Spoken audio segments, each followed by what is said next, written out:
మరి ఎందుకు మీరు పార్టీ నుంచి బయటకు వచ్చిన తర్వాత మిమ్మల్ని పిలవడం ఏం జరగలేదా? కేసీఆర్ మీరు దగ్గరగా ఉన్నారు కదా, పవర్ లోకి వచ్చేసారు కాబట్టి అందరిని మర్చిపోయి ఉంటారు, ఇంక అంతే సింపుల్, అవసరం లేకపోయి ఉంటుంది. కేసీఆర్ గారు పిలవాలనుకున్నా, ఇప్పుడు కవిత గారు ఒక మాట అన్న చూడు, కేసీఆర్ చుట్టూ దయ్యాలు ఉన్నాయని. ఆ దయ్యాలు ఆనాటి నుంచి ఉన్నాయి. అందులో మీకు మెయిన్ దయ్యం కేటీఆర్ అయిపోయింది కదా, భూమి మీరు వెనక్కి తగ్గలే కదా. సో ఆ రకంగా నేను తెలంగాణ వచ్చిన తర్వాత కూడా కేసీఆర్ని కలిసి చాలా ప్రయత్నం చేసినాను ప్రగతి పనులు. అసలు నా బయోడేటా ఇస్తే కూడా ఇప్పుడున్న ఫసియుద్దీన్ ఉండగా డిప్యూటీ మేయర్ ఫసియుద్దీన్ కేటీఆర్కే ఇచ్చిన.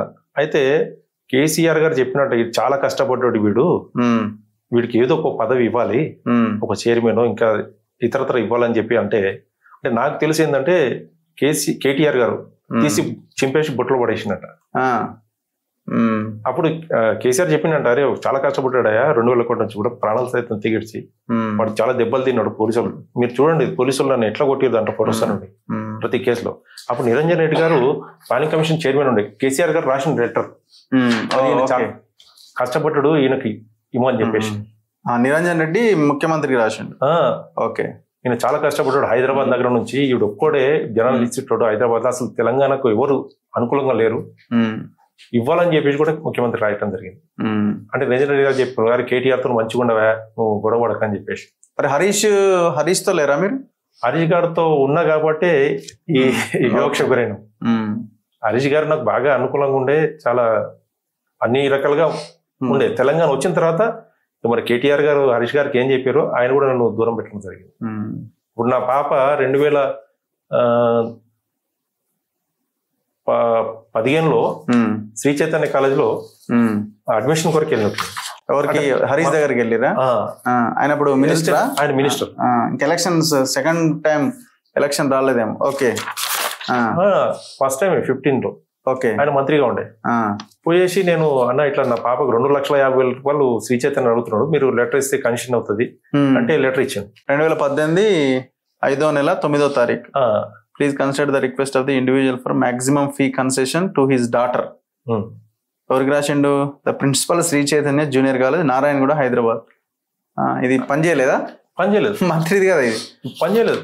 ఇక వాళ్ళు అసలు లెక్క చేయలేదు, ఒరిజినల్ తీసి ఇచ్చేసాం, ఏం రూపాయి కట్ చేయను. మళ్ళీ తీసుకుపోయి హరీష్ గారికి ఇస్తున్నా, ఇది తీసుకోవట్లేదు అని చెప్పేసి ఆయన కోపంతో చింపేసి బొట్టలో పడేసి వెళ్ళిపోయాడు లోపలికి. అరే తెలంగాణ అసలు వచ్చిన తర్వాత చైతన్యాన్ని అసలు ఉండనియము, లాక్కుంటాము, ఆంధ్ర ఎడ్యుకేషన్ సెంటర్స్ అన్ని కూడా లాక్కుంటాం అని చెప్పారు. మన పిల్లలు చదువుకోవడానికి 2 లక్షలు 3 లక్షలు అడుగుతా ఉన్నారు.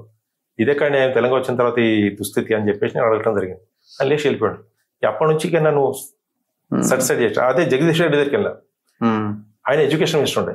ఓకే, ఆయన దగ్గరికి పోయి అడిగితే, నువ్వు అట్లాంటి కాలేజీలు ఎందుకు వేస్తున్నావు, పైసలు లేకపోతే అన్నాడు. అంటే ఎడ్యుకేషన్ మినిస్టర్ ఆయన. అరే మీరు చెప్పి మా ఉద్యమకారుడు కీలకమైన నాయకుడు రాష్ట్ర కార్యదర్శి పనిచేసిండు, ఎమ్మెల్యే పోటీ చేసిండు, ఇది చెప్పి నువ్వు కన్సిడర్ చేయాల్సింది పోయి ఆ కాలేజీలు ఎందుకు వేసినావు, అంత డబ్బులు లేకపోతే అన్నాడు. బాధ కలిగింది నాకు. మహిమూద్ అలీ దగ్గరికి వెళ్ళా. అరే మరి కూర్చుని ఎక్కడ సక్తా పోయి, ఆయన హోమ్ మినిస్టర్, రెవెన్యూ మినిస్టర్ అప్పుడు. అంటే ఇట్లాంటి అనేకమైనటువంటి ఘటనలు. అందరూ వేరే వేరే పార్టీలో జాయిన్ అయ్యారు కదా, మరి మీరు ఆనాడు కాంగ్రెస్ ఉంది, బీజేపీ ఉంది, ఇంకా మిగతా పార్టీలు వచ్చినాయి, వాటిలోకి వెళ్ళాలని ఆలోచన ఏం చేయలేదా? అంటే వెళ్ళాలి అనుకున్నాను, కాకపోతే ఏంటంటే కేసీఆర్ కు వ్యతిరేకంగా ఫైట్ చేసినటువంటి వాళ్ళందరినీ కూడా కేసులు బుక్ చేసి లోపలికి వేయడం జరిగింది. అంటే ప్రత్యేకంగా ఇప్పుడు ప్రతిపక్షం ఉందా లేదా అనేది కూడా సందిగ్ధంగా ఉంటాయి. అప్పుడు తెలంగాణ గవర్నమెంట్ వచ్చిన తర్వాత అప్పుడు మాకు ప్రతిపక్షాలు ఎవరు కనబడతారు అంటే, ఒక తొలి వెలుగు రఘు గారు కనబడ్డారు, ఒక తీర్మానం మల్లన్న కనబడ్డారు, ప్రతిపక్ష నాయకులకు జర్నలిజంతో పాటు. ఇక మిమ్మల్ని ఏ రకంగా ఇబ్బంది పెట్టారు అనేది మాకు తెలుసు, చూసినాం ప్రత్యక్షంగా. ఇప్పుడు నేను డెవలప్మెంట్కి ఇచ్చినప్పుడు మా బిల్డర్ ఏమన్నాడంటే, ఇట్లాంటి ఇంటర్వ్యూస్ కనుక నువ్వు ఇస్తే నాకు ఇబ్బంది అవుతుంది, ఆయన ఎంఎన్యూడి మినిస్టర్. ఓహోహో, ఓకే. ఎవరు? కేటీఆర్ గారు. మా పర్మిషన్ ఇబ్బంది పెడతాడు కాబట్టి నువ్వు ఇంటర్వ్యూలు ఇవ్వద్దు అని చెప్పేసి మొత్తం మీ కుటుంబమే రోడ్డు మీదకి వచ్చే పరిస్థితి వస్తుంది. అది ఆర్థికంగా దెబ్బతీస్తాడు, జాగ్రత్త అని చెప్పేసి నన్ను అట్లా సైలెంట్ గా ఉండడం జరిగింది. అంటే మీరు అడగొచ్చు ఇన్ని సంవత్సరాలు బికాస్ ఆఫ్ దిస్. ఆయన పౌరులు కాబట్టి తప్పదు కదా, మరి తప్పదు. ఇంకా అది ఇంట్లో వాళ్ళు కూడా ఊరుకోరు. ఇక ఫ్యామిలీ అంతా నా మీద ఆధారపడి ఉన్నది. ఇంతమంది 8 మంది 9 మంది ఫ్యామిలీ, నీ వల్ల మాకు ఇట్లా నష్టం జరిగిందని చెప్పి నా మీద గొడవ పడతారని చెప్పి నేను గమనించకుండా జరిగింది.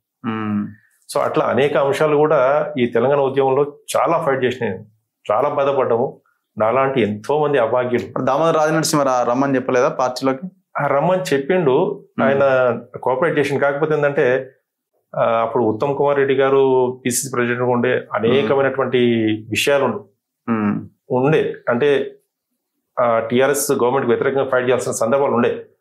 కానీ ఇప్పుడు రామాయణపేట దగ్గర విద్యార్థులది యాక్సిడెంట్ కానివ్వండి, అనేక అంశాలు, కొండగట్టు మన ఇది ఇంటర్మీడియట్ విద్యార్థుల విషయంలో కానీ అసలు ప్రతిపక్షం అసలు ఎవరు ఫైట్ చేయలేదు.